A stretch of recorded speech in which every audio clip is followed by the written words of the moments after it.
Hey YouTube, how's everybody doing? Hopefully you're doing great out there. As you can see from the title of this video, it is my compiled list of the worst 10 releases in the year 2011. Now this type of video is a nice breath of fresh air on my channel. Like most reviewers, sometimes we do get caught up on the next big thing, the next big hype, fragrances that we feel are underrated. We want to put a limelight on these fragrances. Old favorites or new favorites. So we're really pushing the envelope, letting you guys know what to buy, what to sniff, what to look out for. And sometimes we kind of get on that hype train and kind of forget of the fragrances that we feel were ho-hum, kind of, blah. And those type of fragrances, sometimes we don't go in front of the camera and let you guys know what we felt was just not up to snuff. And these type of videos that I make on the worst releases, I really feel like it's something different for the community. Now I actually did a video like this last year, Worst 5, you can go check out that video definitely, and that was for the year 2010. I remember it like it was yesterday. Le Male Terrible made the worst release for 2010. Hey, Jean-Paul Gaultier has a new release this year, Cocorico. Let's see if they can keep the dream alive as the worst fragrance for the year. 2 years running, we'll see. Now these type of videos include basically the criteria for these fragrances to make this type of list is simple. You gotta be released in 2011, from January 1st, 2011, right up to December 2011. That's it. You can be designer, you can be niche, you can be $1 right up to $1,000 if you want to. I'm gonna sniff them out and let you guys know. Now my list compiled this year, strictly designer. Unfortunately for you guys, I really don't have the budget to purchase, $200-300 niche fragrance that's subpar and add it to this list. Unfortunately, this year it's not going to happen. Maybe next year. So these are all designer fragrances. Most of these are, actually all of these are blind buys, and that's why they kind of are subpar to me. I didn't really sniff them out before purchasing them. These might have been you guys letting me know about these fragrances. Maybe you wanted me to review them or something like that. And that's what's great about my channel. I'll blind buy, I'll bulk buy so many designer fragrances, and I can make a list like this at the end of the year and let you guys know what I think wasn't up to snuff. Now these type of videos aren't made to make fun of you. Like if you own any of these fragrances, maybe some of these are your signature scents. Maybe you absolutely love these fragrances. Guys, it's one man's opinion, which is mine. I just go in front of a camera and let you guys know what I think. I've sniffed hundreds, maybe in thousands of fragrances in my lifetime. I've went from, the dollar bin right up to the priciest niche fragrance that you can imagine. And basically it's my opinion that I think these brands can do much better for you. I want to let you know that, maybe hold on to your wallet if you're thinking about purchasing one of these. It's subpar juice. Maybe they didn't put enough money into these fragrances. Now if you own one of these, don't get upset. Don't unsub. Don't grab your blankie and get all sad. It's okay. It's just my opinion. You can rock these things like crazy. Most of these are actually decent. They smell nice. They last a little bit, and I'll let you guys know what I think of them. Maybe, longevity is a problem with them. Maybe they're really highly synthetic to my nose. But either way, it is just my opinion, and you don't have to go all gung-ho about what I think. This is just for fun, guys. So let's get to it. Let's take a look at what fragrances I think are deemed the worst 10 releases in 2011. Let's start off with number 10. Number 10 is from the house of Yves Saint Laurent. Now, Yves Saint Laurent, the past couple years, what have they been doing? Well, they introduced this top seller called L'Homme. Did very, very well for them. It was their first real mainstream hit in the men's section.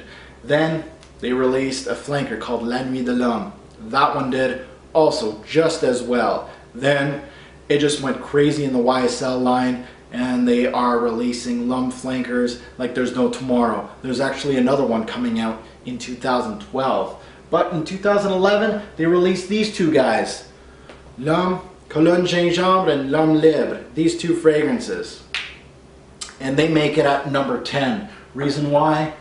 Guys, YSL, you need to stop. You need to stop doing L'Homme flankers, okay? L'Homme and La Nuit de l'Homme were great. And you know, I'm kind of just getting tired of you guys just releasing flankers to the Lum line. Cologne Gingembre is just basically watered down Lum. Just sniff out the original. If you have the original, don't buy that one. It's basically a redundant release.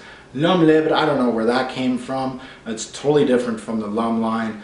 And it's something really different actually from the YSL line. I'm used to the M7s, Rive Gauche, Kouros, Lum, L'Ennemi de Lum. And this thing is totally off the wall different from the YSL line. They have a rich history, and I really feel like YSL has to go back to the drawing board, do something different, and forget about these Lum flankers. Stick with Lum, L'Ennemi de Lum, and then do something different and try to make your portfolio that much better. So YSL, step up your game. You made it at number 10. Number 9 is Jean-Paul Gaultier, so they're not going to get the number 1 spot this year. This is, of course, Cocorico. Now this one, I had high hopes about this one. This one's not released in every country, so there's a little bit of a bandwagoning hype going on with Cocorico just because it's not available everywhere. It's kind of pricey too, and a lot of people want to know what it smells like. Well, Cocorico, a huge disappointment in my eyes. I really didn't feel like it was up to snuff. And Jean-Paul Gaultier, 2 years in a row now that they made this list, you gotta start doing a little better. Cocorico was kind of trying to be a little different in the fragrance game, but to be honest with you, it just didn't mix very well at number 9. Number 8 is from the house of John Varvatos. It's going to be Star USA. First they fail with this bottle. Yeah, you don't lose your cap, but the cap's always in the way. So, yeah, I'm not even going to start. But the juice inside, same thing, subpar. I'm going to give this one right now an early rating of a 5 or a 4 on my channel. Overall rating. Yeah, I haven't really worn it that much, but to be honest with you, I really like John Varvatos, the original vintage. I like Rock Volume 1. Artisan line was but this is just, it's getting worse. You gotta step your game up. John Varvatos, this one, Star USA, just not up to snuff, not worth the price tag.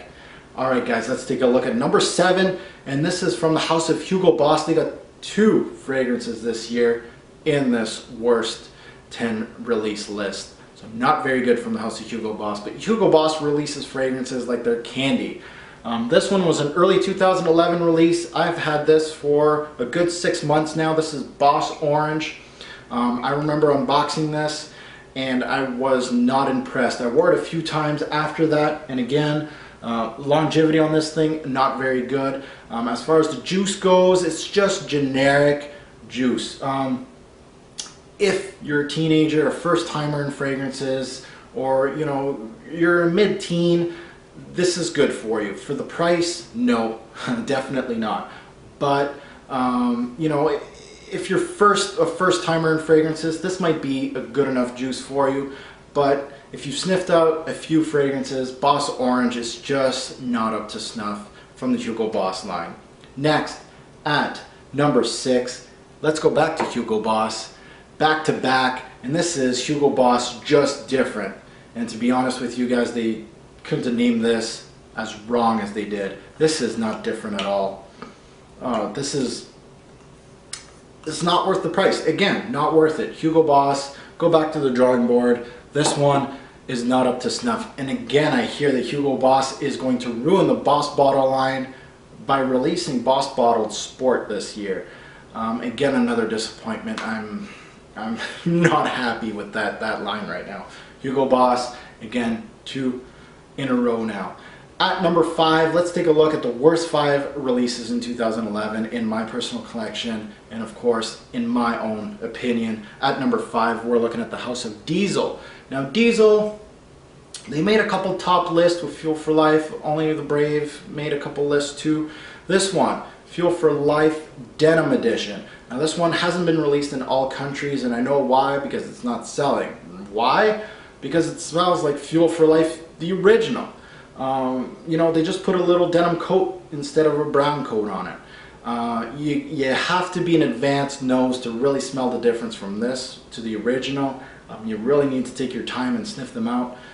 But it's a redundant release. Why release something that smells so similar to the original? Why waste $70 of somebody's hard-earned money to get this fragrance when it smells almost identical to the original. I hate when companies do that, and that's why they get number 5 on this list. Alright guys, number 4 is from the House of Armani. And when Armani releases a fragrance, a new fragrance, I kind of grin a little bit. I just want to see what they're going to release. Me and Armani, we don't mix. You guys know this. And this is Armani Code Sport. Smelt this in duty free, I remember. I gotta admit, it's a little different. It kind of smells like almost like a carbonated drink, like a Sprite or a 7-Up up the top. It's not bad. You know, if you purchase this, it's not a bad fragrance. But of course, if you're a veteran in the game, you've smelt this before, or you feel like this is not up to snuff, and especially those Armani prices, if you haven't smelt Code, Code is much better than Code Sport by a landslide. Smell that one before smelling this one. You'll see a huge difference in your fragrance game. So let's take a look at number 3. Number 3 is from the House of Lacoste, and Lacoste is going to dominate this top 3 list like no other. They have 2 fragrances in this top 3. Let's take a look at number 3, and this is Lacoste L1212 White. Now this is actually not me being upset about L White. White is actually decent. I'm just not a big fan of these designer houses like Lacoste releasing 3, 4 fragrances all at the same time. You know, the big pony line from Ralph Lauren, Lacoste is L1212 that has the blue, the green, and the white at the same time. These brands are trying to do what niche houses are doing. You can't release a half decent fragrance. Do not release 3 fragrances at the same time, 4 fragrances at the same time. We know you don't take your time with your fragrances. You can't do 1 correctly. Don't spit out 3 or 4 at the same time. What are you thinking? Again, when they release 3 or 4 of these type of fragrances, there's always one that's actually not bad. I think the white one was actually the winner from this line. But either way, I really don't like these lines releasing 3 or 4 fragrances at a time like this. Most of the time they're snoozers and they're a waste of money and they're overpriced like crazy. Just like the big pony line, they're like 60, 70 bucks each. Avoid. Avoid, and that's why I made number 3. At number 2, it's from a house that, not that the fragrances are bad in any shape or form, I'm just disappointed. From the House of Gucci. Now Gucci, I like the Gucci when it was Gucci Put On 1 to Gucci Envy, that type of line. And Gucci is the type of line like YSL that I really think could come up a few tiers in the fragrance game. You know, you got Chanel and Dior up top at number 1 and number 2 respectively. And then you got Hermes trying to come up with Jean-Claude Elena. They're doing a great job over there at Hermes. But there's fragrance houses, like designer houses, that have a lot of respect, like YSL and Gucci. When they both had Tom Ford up there, they should have kept them. They should have held on to them. Unfortunately, they didn't, and it's just been going downhill from there. Now, YSL did great with L'Homme and La Nuit de l'Homme. They should have stuck with their guns and do something different. Gucci, at the same time, you know, when Gucci Put On 2 released, it was great, and then they went from Gucci by Gucci, Gucci by Gucci Sport, and then they're guilty as charged with Gucci Guilty and Gucci Guilty Intense by doing fragrances that are mainstream and just not worth the money. Now these things are highly marketed, and I'm saying this is probably the 2 fragrances that were the most marketed in the year 2011. I couldn't go in a store with an SA trying to hound me with these fragrances, either one, Intense or the original, trying to spray me, trying to give me samples. I'm sure a lot of my viewers bought these fragrances because they were just shoved down our throats. And to be honest with you guys, the money in the juice was not there. It was subpar. They smell pleasant. They last quite a bit. I would say both of these last at least a good 5 hours. I'm testing both of these as we speak. But the juice is not worth, I don't know how much they charge these, probably $70, $80. They're not worth the price of a Chanel and a Dior fragrance. Unfortunately, they're going against the Armani Sports, the Hugo Bosses, and some of these YSL flankers. So they're a second tier designer fragrance game. So unfortunately at number 2, Gucci Guilty and Gucci Guilty Intense get the nod at number 2. So who gets number 1 this year? Le Male Terrible gives its throne to Lacoste. Lacoste gets to be the number 1 worst released in 2011 from my personal collection. And this, of course, is my personal opinion. And this is Lacoste Challenge Refresh. Now, when I saw this thing at duty free last year, I almost fell over. I was in duty free and I saw, oh, hey, maybe Lacoste made a different challenge bottle, or maybe they went from black to white. I don't know, maybe they reformulated it. Let's take a look at this. No, it was a flanker. This is an actual different release, and this is just blowing my mind away on how this designer game is getting worse and worse. This is just a pleasant, synthetic, freshy fragrance that's going to last 2 to 3 hours on your skin at most. Just a waste of your hard-earned money. You can get much better. I think these are retailing at $60 a pop. Spend an extra 20 bucks, and if you want a fresh fragrance, go to Dior or Chanel counter and they will hook you up with a juice that will last much longer and will be much more pleasant. So guys, this is my top or my worst 10 releases for 2011. Hopefully you enjoyed it, and again, it's just my opinion. Don't get upset, don't get that blankie out. Alright guys, let's get to it. Let's take a look at my top 10 releases for 2011. Keep it locked in.